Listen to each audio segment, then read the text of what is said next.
8월의 말씀 카드입니다. 나는 주님이 필요합니다. 나는 분에 넘치는 사랑을 받았는데 나는 잔에 채울 사랑도 없습니다. 바다 같은 용서를 받았는데 나는 웅덩이만한 용서도 못합니다. 하늘 같은 긍휼을 받았는데 나는 손바닥만한 긍휼도 없습니다. 소나기 같은 자비를 받았는데 나는 있을 만한 자비도 없습니다. 눈과 같은 깨끗함을 받았는데 나는 여전히 주홍같이 붉습니다. 나는 아무것도 없습니다. 그래서 나는 주님이 필요합니다. 할렐루야. 함께 부를 찬송 431장.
성경 말씀 이사야 19장 1절에서 15절까지의 말씀.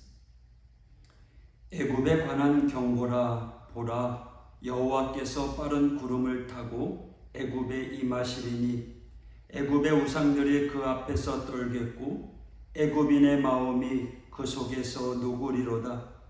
내가 애굽인을 격동하여 애굽인을 치리니 그들이 각기 형제를 치며 각기 이웃을 칠 것이요, 성읍이 성읍을 치며 나라가 나라를 칠 것이요, 애굽인의 정신이 그 속에서 쇠약할 것이요, 그의 계획을 내가 깨트리리니 그들이 우상과 마술사와 신접한 자와 유술객에게 물으리로다.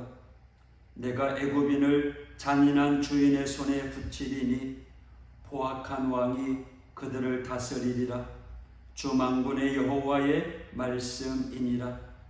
바닷물이 없어지겠고 강이 잦아서 마르겠고 강들에서는 악취가 나겠고 애굽의 강물은 줄어들고 마름으로 갈대와 부들이 시들겠으며 나일 가까운 곳 나일 언덕의 초장과 나일 강 가까운 곡식밭이 다 말라서 난려가 없어질 것이며 어부들은 탄식하며 나일강에 낚시를 던지는 자마다 슬퍼하며 물 위에 그물을 치는 자는 피곤할 것이며 세마포를 만드는 자는 배 짜는 자들이 수치를 당할 것이며 그의 기둥이 부서지고 분권들이 다 마음에 근심하리라.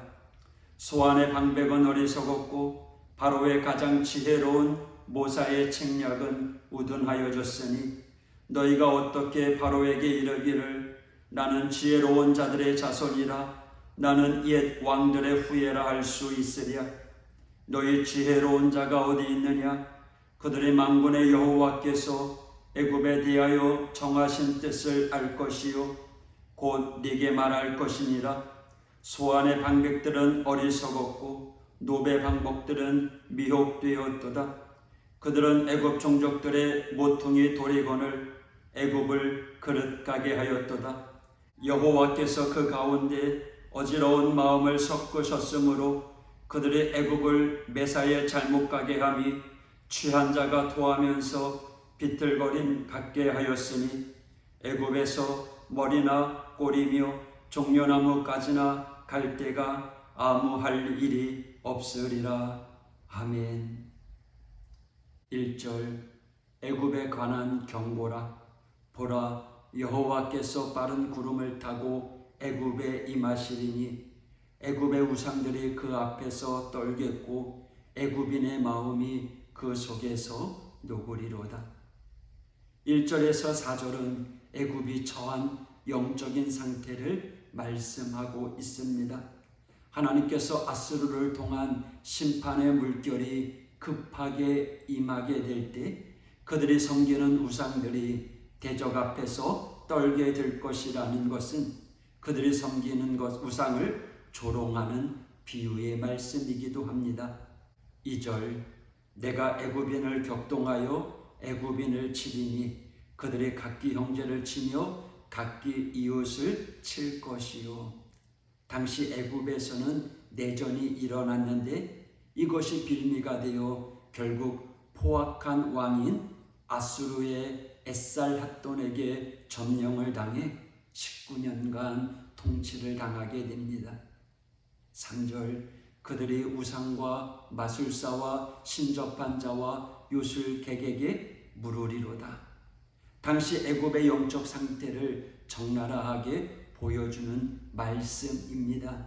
모세의 때에 바로 왕이 그랬듯이 애굽인들은 여전히 마술사와 무당에게 의존하고 있었습니다. 위기의 때에 그들이 물을 수 있는 대상은 마술사와 무당뿐이었습니다.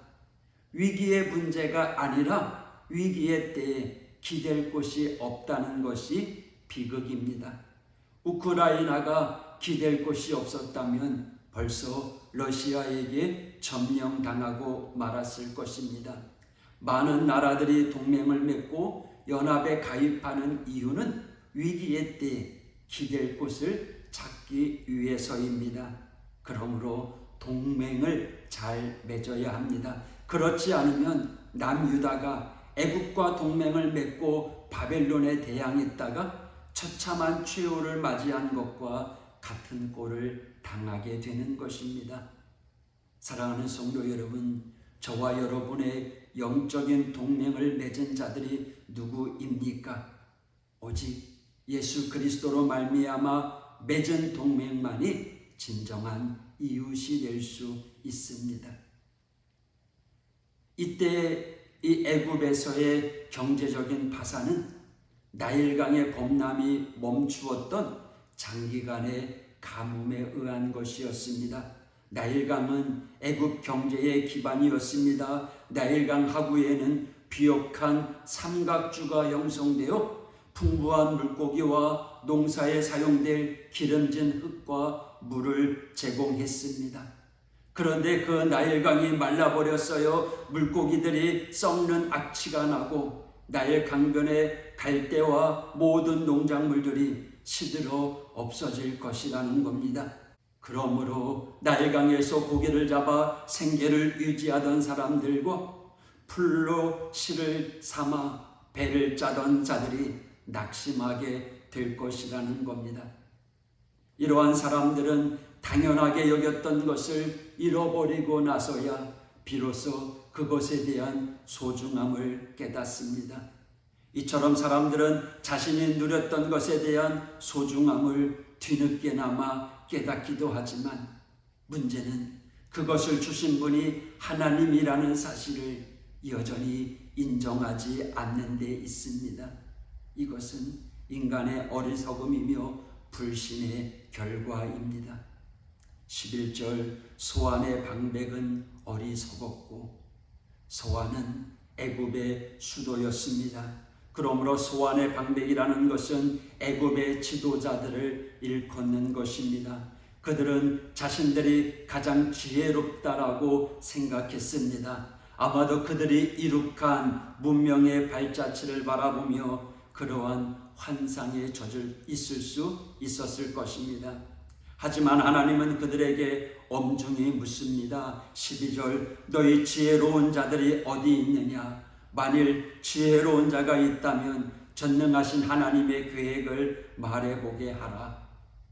무슨 말입니까? 지혜롭다고 하는 자들이 어찌 하나님이 계획하신 심판을 예측하지 못하느냐는 우회적인 말씀입니다.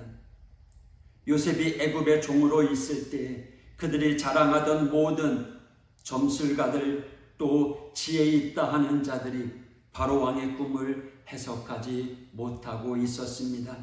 바로 그때 요셉이 그 꿈을 해석하여 하나님의 계획을 드러냈습니다. 그러므로 지금 애굽에 대한 하나님의 말씀은 스스로 지혜 있다라고 여기는 어리석은 자들아, 너희에게 요셉과 같은 자가 있느냐라고 묻고 계신 것입니다. 13절 그들은 애굽 종족들의 모퉁이 돌이건을 목조 건물이나 석조 건물이든 모든 건물에는 모퉁이 돌, 주춧돌이 있습니다. 모퉁이 돌로서 건물이 하나가 되는 것입니다. 어리석은 지도자가 모퉁이 돌이 된 애굽은 멸망의 집이 되고 말았습니다. 그러나 건축자의 버린 돌, 즉 이스라엘 지도자들로부터 배척받은 예수 그리스도를 모퉁이 돌로 하나가 되는 교회는요, 생명과 부활의 집이 되는 것입니다. 사랑하는 하오교회 성도 여러분, 예수님을 모퉁이 돌로 하나가 되는 우리 하오교회, 주님과 영적인 동맹을 맺은 우리 믿음의 관계인 줄 믿습니다. 오늘도 이 한 주간도 영적 동맹을 맺은 주님의 말씀 앞에 철석 붙어 있는 자가 되어 시냇가에 심은 나무처럼 열매 맺는 복된 성도 되시기를 축복합니다. 기도하겠습니다. 하나님 아버지, 우리 하오교회 모든 믿음의 성도들이 하나님의 말씀 붙잡고 살아가는 성도들입니다. 주님과 하나가 되어 영적인 동맹을 맺은 관계입니다. 주님께서 저희들을 붙잡아 주시고 오늘 하루 또 이 한 주간 살아가는 동안에 흔들리지 않는 믿음 가운데 담대하게 신앙생활할 수 있도록 인도하여 주시옵소서. 우리 하오교회 다시 일어나게 하여 주옵소서. 육신의 질병 가운데 있는 우리 믿음의 성도들을 붙잡아 주셔서 오늘도 여호와 라파 치료의 하나님께서 만져주셔서 건강하고 회복의 은혜를 늘 이루어 주시옵소서. 치료의 광선을 발하여 주시옵소서. 오늘도 살아계신 하나님을 만나며 그분이 우리의 삶을 주관하고 계신다는 믿음으로 담대하게 사명 감당하는 우리 하오교회 모든 성도들 될 수 있도록 인도하여 주옵소서. 예수님 이름으로 기도했습니다. 아멘.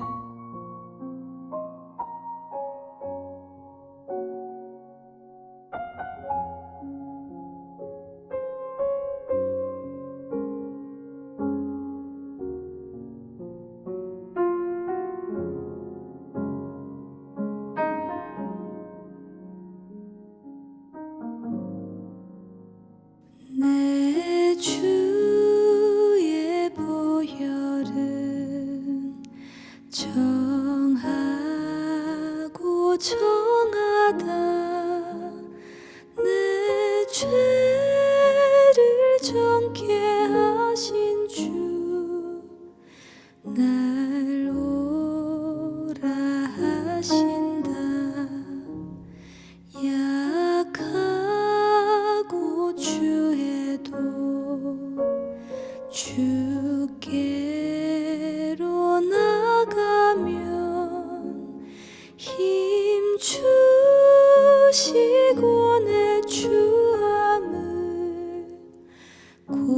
씻어주시네.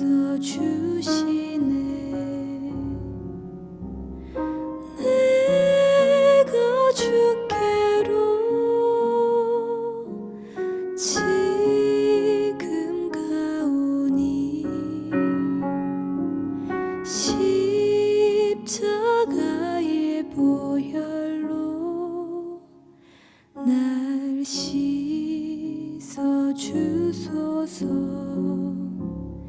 큰 죄